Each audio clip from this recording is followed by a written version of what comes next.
This is the North Georgia Life Podcast. Embrace life where you live.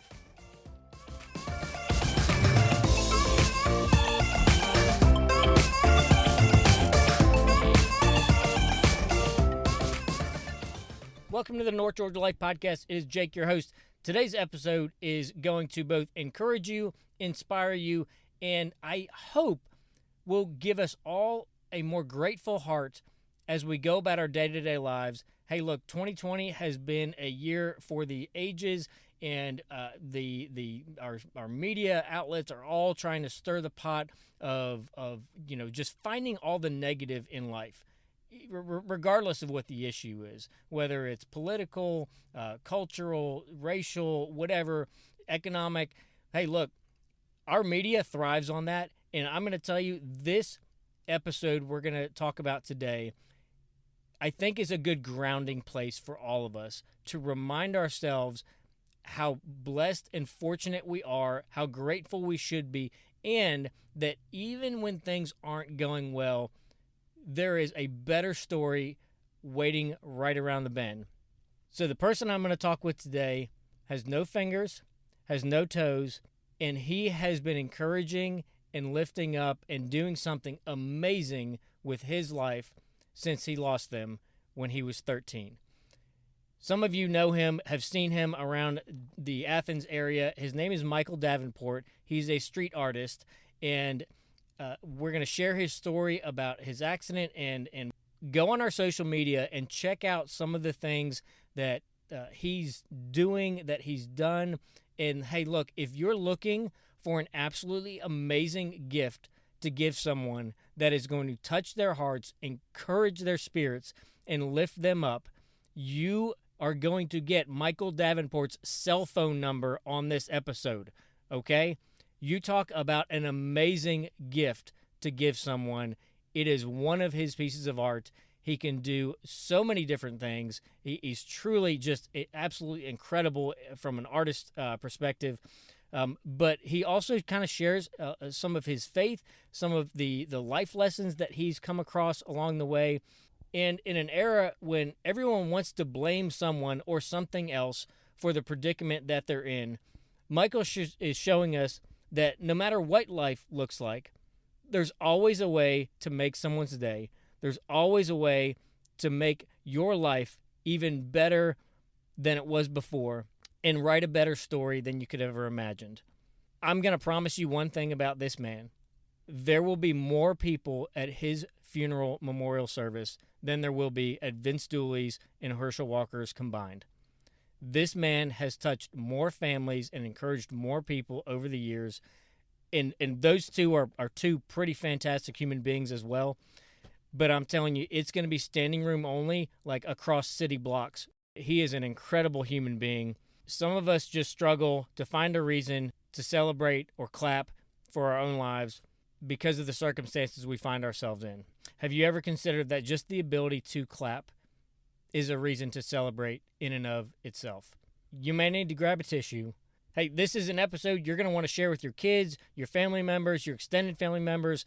Hey, those people in your family that maybe live in another state and they are like so polarized in their negativity, they can't see straight.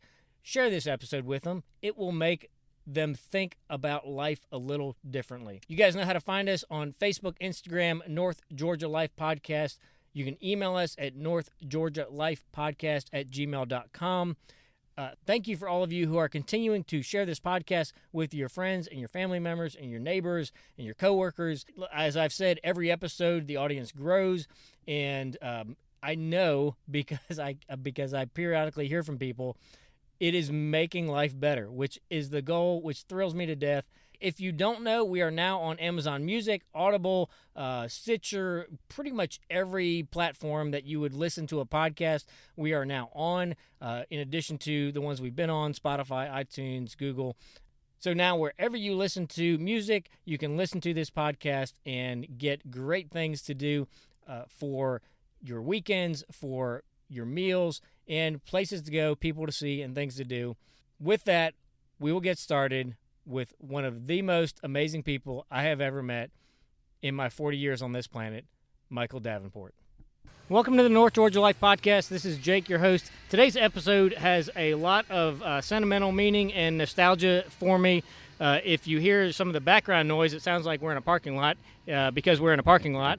We are on the outskirts of Athens, Georgia, actually out in the back of the parking lot over by the Academy Shopping Center.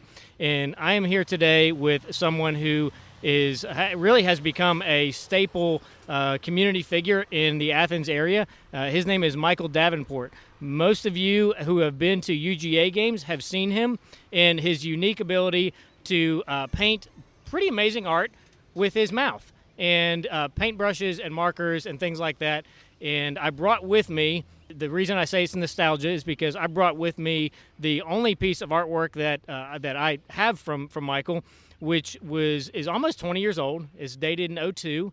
It was back, the rivalry between Clemson and Georgia had renewed after a long, probably 20-year break, and the football teams were playing for the first time in Athens. And at that time, I worked for the athletic department at Clemson. I was still completing my undergrad degree, and came here. I saw him. He was in one of the bars in Athens. I don't even remember which one it was, and one of the, it's 20 years ago, and I still remember watching you in absolute amazement. So you have traveled many miles and gotten better with your art. You did mine with a ballpoint pen, which was amazing. But you're using Sharpie markers and paint and all sorts of things now. Yes. So Michael, thanks for your time. I know your time is money, so we won't keep it any longer than we need to. My pleasure. First of all, for people who haven't been around the Athens UGA crowd, tell us a little about where you're from, where you grew up. Well, I was born here in Athens, Georgia, the Athens Regional. They used to call it General Hospital at the time. Well, I was born in 1966, but I was raised up over there east of Athens, the east side of Athens, over there near Davenport, close to Winterville. I raised up coming up over there on 1st and 3rd Street, where I grew up at and went to middle school at. Okay. Clark Middle and Clark Central. Okay. Yes. And when you were growing up, were you an artsy kid? Did you have the art gene when you were young? Well, not as I can pinpoint it. I couldn't draw a stick figure with both of my hands at the time, It was at the age 13 when I lost my hands. Uh-huh. Mm-hmm. A lot of people don't know the story. Yes. Do you mind just sharing how that happened? Well, I was 13 years old, wanted to act like Spider-Man that day by being with my grandfather. We used to spend every summer down my grandfather's land down in Winterville. We used to go down there to take care of my grandfather, who was paralyzed from neck down, and well, that day I got bored, and I went outside. As being 13-year-old boys, we tumble to get into stuff. We find trouble when we're 13-year-old boys. Yeah. Oh, yeah. And, the rope that I came across, seen it down a sawmill, and I got the rope, and I said, man, this would be a good rope to lasso that old oak tree at the dirt road down from my grandfather's trailer. And so, I went up the dirt road, lassoing, and I said, I'm going to throw the rope at this old tree branch, and I missed the tree limb, and I hit the power line instead, that split second. I was frozen, I smelled burnt flesh, and I didn't realize it was me. It happened so fast. Wow. Yes.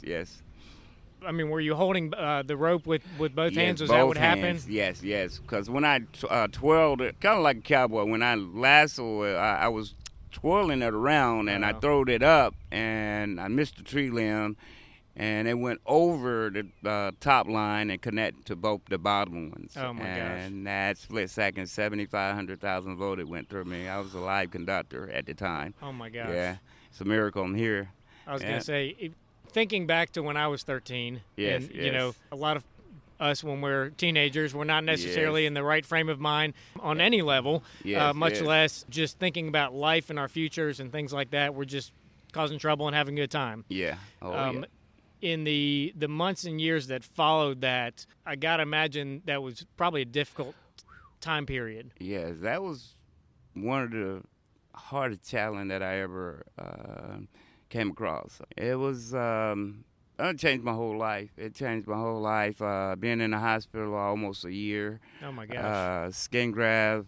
I think they did about 64 surgery on my body. Oh my gosh. 60% of my body was badly burned. I'm still having complicated after I got attacked recently. Right. But I'm here. That's the main thing. I thank God every day. Yeah. I've watched some of your prior interviews and things like that. Did you have faith? Were you in church? I mean, you talk a lot about just your faith now, but was it there before? Well, it was there before because it really grew while in the course of my incident. Yeah. My grandfather, who played a large role model towards that, he was paralyzed, but he used to come to Augusta burn unit clinic.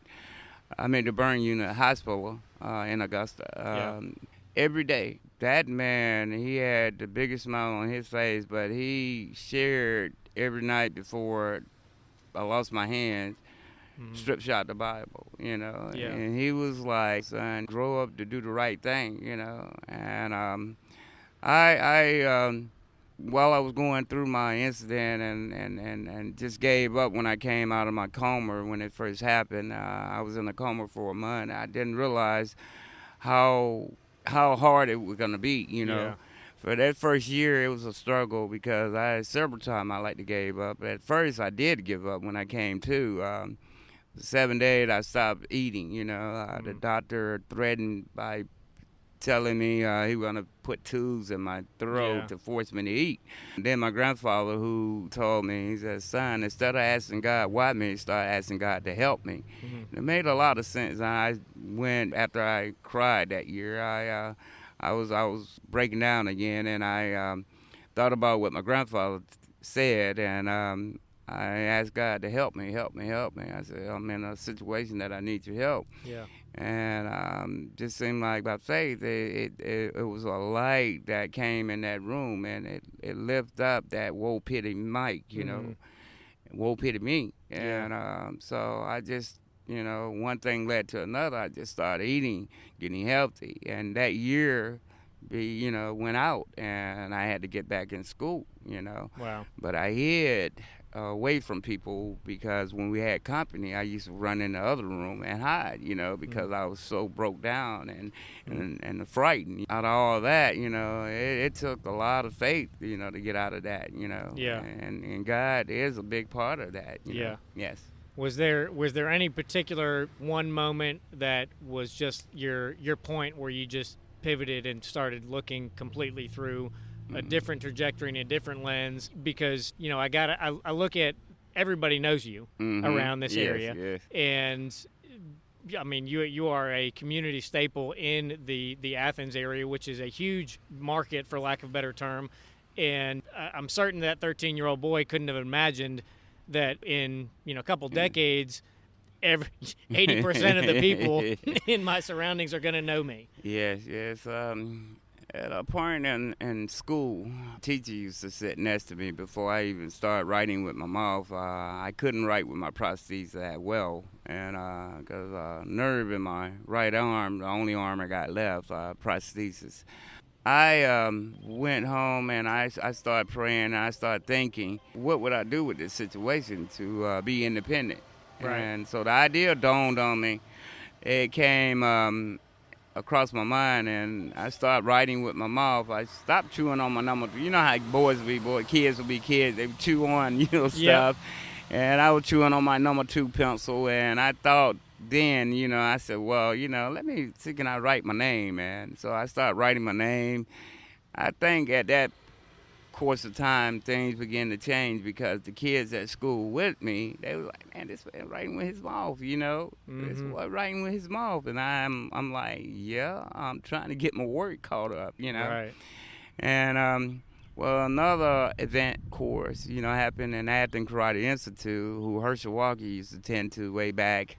And Vince Dooley happened to be at the right place at the right time. And I was sketching. The very first sketch I ever did was the bulldog head, and Vince seen that, and Herschel, he knew that I could do my homework with my mouth, and and they was very supportive of this little kid trying, and so I just started from then on. That's when my life changed, I think. Yeah. Mm-hmm. That's amazing. Yes. Yeah. Not a lot of people get to meet Vince Dooley and Herschel Walker. Yeah. Yeah. Do you have any idea what the farthest distance someone has traveled that's bought one of your paintings or one of your pieces of art? I'd say from New York City. New York City. Yes. Yeah. Any particular, best memory of all of your game days doing your painting, from just people that meet you, in parking lots like this?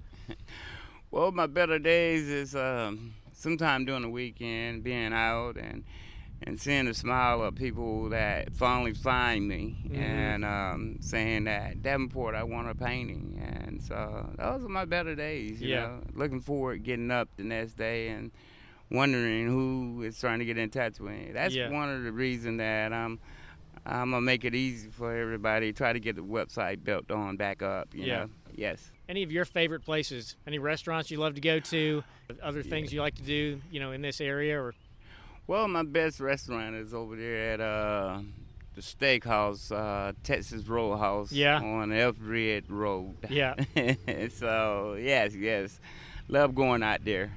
Any simple, practical things that you've done over the years to just, this is been a year that's been really difficult for a lot of people for a lot of different reasons. Mm-hmm. You have such a positive outlook on life and just what you're doing with what you have in life, and have not just a positive outlook on life, but I think you bring a lot of positive out of other people as well in the same time. Any advice or things that you've done to just help your mind be positive, help your day-to-day be positive when circumstances weren't what you wanted? Well, I think what my grandfather used to tell me, he said, son, if things don't work out for that day, the day ain't over yet. Yeah. And I always say, well, sometimes things don't end up the way we plan it, but it always ends what God will be, if you can make sense of that. Yeah. For instance, it reminded me of a time that I was over here once before, and same parking lot, and I'm thinking, well, man, I'm not going to have no one to come by and get a painting from me. But as soon as I started thinking about negative, God, in a way, you can program yourself, stop thinking about negative and start thinking about positive things. Mm-hmm. And up behold, one or two fans of mine came by, and they was like, well, we've been all over looking for you, and somebody told me to come over here at Academy. I said, yep. So that brightened my day then. Yeah. One of the things I like to do before we end every episode is what I call lightning round, which is a question that has nothing to do with anything that we've talked about. Okay. It's usually just a fun question. So this question, the subject is me and Mr. Jackson. So which Michael Jackson's 80s song gets you dancing in under 3 seconds? Beat It or Billie Jean? Which is your favorite of those two? Billie Jean, I would say. Billie Jean. I'm going to go with Billie Jean, too. They're both fantastic songs. For those who don't know, you mentioned early in the conversation you had an attack on you a few months ago now. Mm-hmm. You're doing better, but not 100%. Yes. But the people who attacked you took everything you had. Yes. So for an independent artist, that's a pretty important investment that you lost. For people who either want artwork of yours, want you to do a sports painting for them. As I mentioned when I started, he does things other than just Georgia. So I've got my Clemson portrait and sits above my desk. So if somebody has another sports team that they would really like to have a really neat gift for a friend or family member or a super fan in their life, they can contact you, get in touch with you. Is Academy kind of your week-to-week place you camp out? Well, they can yes, that and Texas Roadhouse. Okay. They can get in touch with me through my cell phone number, too. It's okay to give it out. It's 706-224-7111. Okay. And that's Michael Davenport. Okay.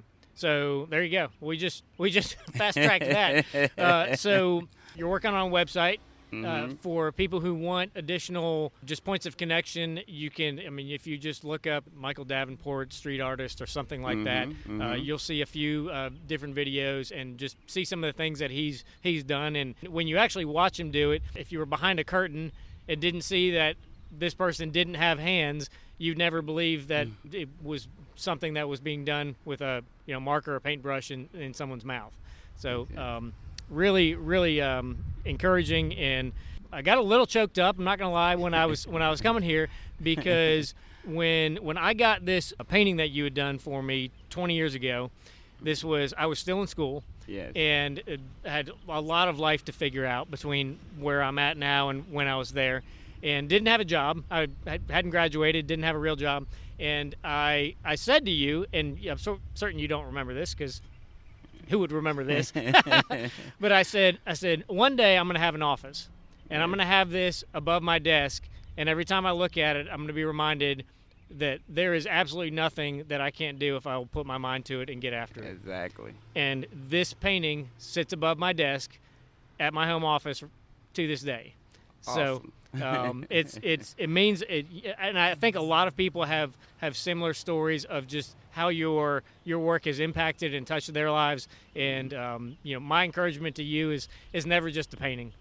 It's never just a painting. There's so much more to this that people will gravitate to, and people who are those sports fans that want that really unique thing to have in their boardroom or in their home office or just somewhere in their their game room or wherever they watch football games. This is not just a painting; it's a painting with a story and I think some life lessons as well. So, yes. Well, you got a cell phone. I haven't given out anybody else's cell phone on the podcast, so you got his cell phone. You can reach out to him if you're anywhere in the North Georgia region. He is no more. If you are on the far outskirts of Canton or that area, it might be a 2-hour drive for you or something like that, but it is well worth it. And I've given you on this podcast several great places to stop for lunch along the way, so you've got that covered. And what a great day trip to spend finding the one and only Michael Davenport in Athens, Georgia. So, Michael, thanks for your time. I'll let you get back to work. My pleasure.